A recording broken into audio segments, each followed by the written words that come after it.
Baiklah, di sini saya akan menjelaskan bab 6 yaitu merumuskan solusi dari permasalahan kewirausahaan. Yang pertama, mengidentifikasi masalah usaha. Permasalahan usaha. Pembangunan di Indonesia sudah berjalan lama, tetapi para pengusaha di dalam masyarakat belum begitu baik. Pengusaha akan mengatakan alasan bahwa tidak berkembangnya usaha atau masalah bisnis yaitu yang pertama, kurangnya modal usaha atau bisnis. Yang kedua, kurangnya bimbingan dari pemerintah. Yang ketiga, usaha atau bisnis merupakan donasi orang Tionghoa. Yang keempat, usaha atau bisnis merupakan dominasi orang bermodal kuat. Yang kelima, usaha atau bisnis merupakan dominasi modal usaha orang asing. Nah, alasan kegagalan dalam bisnis. Padahal, berdasarkan analisis, alasan utama kegagalan dalam bidang usaha yaitu bisnis. Yang pertama, latar belakang usaha atau bisnis yang kurang memadai. Yang kedua, kurangnya pengalaman dalam bidang usaha atau bisnis. Yang ketiga, struktur ekonomi yang belum cocok dengan kondisi ekonomi dunia modern. Yang keempat, hambatan nilai-nilai usaha atau bisnis di dalam masyarakat. Yang kelima, latar belakang pendidikan para pengusaha yang kurang memadai. Nah, faktor lain dari kegagalan bisnis, di samping itu, sering kita jumpai masalah usaha kewirausahaan, terutama dalam bidang bisnis, bidang perorganisasian, keuangan, administrasi, pemukuan, pemasaran. Kegagalan dalam masalah kewirausahaan harus bisa diterima apa adanya dan dijadikan sebagai pengalaman di dalam usaha atau bisnis. Banyak wirausahawan yang berhasil dan menjadi besar yang tadinya dimulai dari merangkak dari bawah atau usaha-usaha kecil-kecilan untuk mencapai tujuan dan kemajuan di dalam usaha atau bisnis. Hanya mungkin dicapai melalui satu, keyakinan dan keinginan kuat. Yang kedua, perjuangan dan pengorbanan dalam kewirausahaan. Yang ketiga, kemampuan dan keuletan dalam usaha. Yang keempat, berpikir positif terhadap usaha. Perkenalkan, nama saya Siti Aminah. Di sini saya akan membahas tentang kewirausahaan dan memulai usaha kecil. Pembahasan pertama kita langsung masuk ke mengapa wirausaha. Karena di dalam wirausaha itu terdapat yang namanya kesempatan atau opportunity, yang kedua itu terdapat laba atau profit, yang ketiga itu terdapat kemerdekaan atau freedom, dan juga yang terakhir yaitu terdapatnya tantangan yaitu challenge. Dalam menjadi seorang wirausaha atau entrepreneur, kita harus siap dalam menerima risiko untuk memulai dan menjalankan sebuah bisnis tersebut. Hal-hal yang harus dibutuhkan dalam menjadi seorang wirausaha yaitu yang pertama, memelihara diri, yang kedua memerintah diri, yang ketiga berorientasi terhadap tindakan, yang keempat yaitu penuh semangat, dan yang terakhir yaitu toleransi terhadap ketidakpastian. Selain itu, terdapat juga tantangan-tantangan utama dalam menjadi wirausaha atau entrepreneur, yaitu pertama mendapatkan pelanggan baru, yang kedua mengelola waktu, yang ketiga memisahkan kerja dan juga keluarga, yang keempat mematuhi peraturan kota dalam mengurangi resiko. Sekarang kita akan membahas tentang kewirausahaan dalam perusahaan. Yang pertama yaitu intrawirausaha atau intrapreneurs adalah orang-orang yang kreatif yang bekerja sebagai wirausahawan dalam korporasi. Gagasannya adalah untuk menggunakan sumber daya perusahaan yang ada seperti manusia, finansial, dan fisik untuk meluncurkan produk baru dan menghasilkan laba baru. Nah, sekarang bagaimana mendorong kewirausahaan agar dapat dilakukan pemerintah? Yaitu satu cara untuk mendorong kewirausahaan adalah melalui zona perusahaan.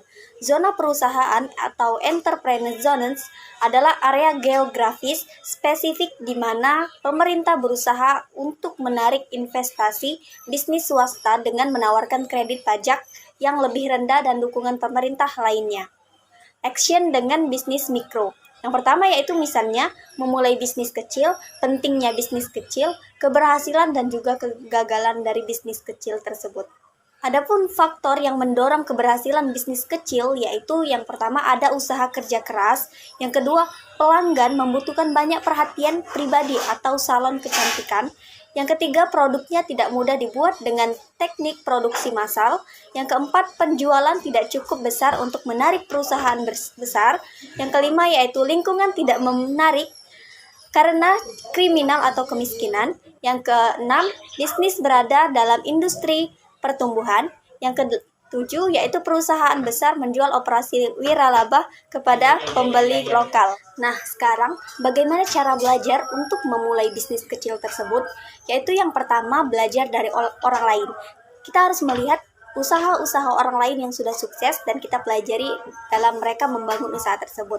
Yang kedua yaitu carilah pengalaman. Misalnya dalam mengikuti sebuah organisasi, maka kita harus melihat pengalaman yang sudah didapatkan. Yang ketiga yaitu mengambil alih perusahaan yang berhasil. Mengelola sebuah bisnis kecil, misalnya dengan merencanakan bisnis, mendanai bisnis, mengelola pelanggan, mengelola karyawan, atau pengembangan SDM, dan membuat catatan atau akuntansi. Memasuki pasar internasional, prospek bisnis kecil, misalnya dengan pembeli luar negeri lebih senang berurusan dengan individu dibandingkan dengan birokrasi korporat besar dan juga fast respon, ragam pemasok, dan pelayanan khusus. Baik, di sini saya akan menjelaskan mengenai kewirausahaan dan perannya bagi pengembangan usaha. Nah, di sini terdapat beberapa karakteristik kewirausahaan, yaitu yang pertama, terdapat kreativitas dan inovasi, di mana kreativitas ini merupakan kemampuan untuk mengembangkan ide-ide baru, dan juga inovasi yaitu kemampuan yang dimiliki untuk menerapkan kreativitas yang ada. Kemudian terdapat pengumpulan sumber daya dan mendirikan organisasi ekonomi, serta mencari keuntungan dan mewaspadai resiko yang ada. Baik, di sini terdapat 5 kreativitas dan inovasi seorang wirausahawan, yaitu yang pertama terdapat menawarkan produk atau jasa baru, di mana seorang wirausahawan diharapkan dapat melakukan kreativitas dengan menawarkan produk atau jasa yang baru. Kemudian ada menggunakan teknologi terbaru, di mana kreativitas yang ada haruslah didukung dengan menggunakan teknologi yang terbaru dan modern. Kemudian menciptakan pasar serta sasaran baru, di mana seorang wirausahawan haruslah dapat mendapatkan sasaran yang terbaru. Dan juga ada menggunakan pasokan sumber daya terbaru dan juga menciptakan bentuk organisasi industri yang baru. Agar perusahaan dapat berkembang dengan baik, terdapat beberapa unsur-unsur di dalamnya, yaitu yang pertama memiliki inovator, di mana agar perusahaan berkembang dengan baik haruslah memiliki inovator yang mempunyai ide-ide agar perusahaannya dapat berkembang. Yang kedua yaitu memiliki seorang bisnismen, di mana adanya bisnismen ini akan dapat menerjemahkan rencana inovasi menjadi hal yang nyata dan menghasilkan profit. Yang ketiga memiliki entrepreneur, di mana entrepreneur di sini memiliki entrepreneurship yang mampu menggerakkan dan mengorganisasikan gagasan-gagasan menjadi kegiatan yang nyata. Kemudian terdapat seorang manajer yang memiliki kemampuan manajerial, dan yang terakhir memiliki expert yang mempunyai keahlian, di mana dapat mendalami bidang-bidang tertentu agar perusahaan kuat dalam berbagai keahlian. Baiklah, di sini saya akan meneruskan penyampaian materi bab 8, yaitu adapun tahap-tahap pengembangan usaha. Tahap-tahap pengembangan usaha yaitu dimulai dari mencari ide bisnis yang kemudian disaring dan diterjemahkan ke dalam konsep bisnis yang lebih spesifik. Selanjutnya, perlu dibuat rencana bisnis tertulis yang mencakup proyeksi, rugi, laba, untuk memudahkan komunikasi dengan berbagai pihak terkait. Tahap terakhir adalah implementasi rencana bisnis dan pengendalian bisnis untuk memastikan bahwa bisnis berjalan sesuai dengan yang direncanakan. Selanjutnya ada kriteria usaha kecil. Usaha kecil didasarkan pada 6 kriteria berikut ini, yaitu pemilik perusahaan merangkap sebagai pengelola perusahaan. Ini berarti bahwa pemilik usaha kecil juga bertanggung jawab sebagai pengelola bisnis tersebut. Hal ini dapat membantu mengurangi biaya dan meningkatkan efisiensi karena pengambilan keputusan dapat dilakukan lebih cepat dan lebih mudah. Yang kedua, model perusahaan dibiayai oleh satu orang atau sekelompok orang. Usaha kecil biasanya dimulai dengan modal kecil yang berasal dari satu orang atau sekelompok orang. Modal tersebut dapat berupa simpanan pribadi, pinjaman dari keluarga atau teman, ataupun modal dari investor. Yang ketiga, pemilik dan karyawan bertempat tinggal tidak jauh dari perusahaan. Biasanya usaha kecil berlokasi di daerah atau lingkungan yang dekat dengan tempat tinggal pemilik atau karyawan. Hal ini memungkinkan mereka untuk menghemat waktu dan biaya transportasi serta memudahkan koordinasi antara pemilik dan karyawan. Yang keempat, ukuran perusahaan relatif kecil dibandingkan dengan perusahaan lain dalam industri yang sama. Usaha kecil biasanya memiliki jumlah karyawan, pendapatan, dan aset yang lebih kecil dibandingkan dengan perusahaan besar dalam industri yang sama. Namun mereka mampu bersaing dengan cara memberikan layanan yang lebih profesional dan cepat. Yang kelima, usaha kecil memiliki kekayaan bersih paling banyak sebesar 200 juta, tidak termasuk tanah dan bangunan tempat usaha. Kekayaan bersih atau modal bersih usaha kecil harus tetap relatif kecil, maksimal sebesar 200 juta, untuk menjaga keberlangsungan usaha kecil dan untuk membatasi resiko keuangan. Tanah dan bangunan tempat usaha tidak termasuk dalam perhitungan kekayaan bersih karena biasanya merupakan investasi jangka panjang. Dan yang keenam, usaha kecil memiliki hasil penjualan tahunan paling banyak sebesar 1 miliar. Usaha kecil biasanya memiliki pendapatan yang relatif kecil dibandingkan dengan perusahaan besar. Oleh karena itu, batasan penjualan tahunan harus dijaga agar usaha kecil tetap dapat bertahan dan berkembang.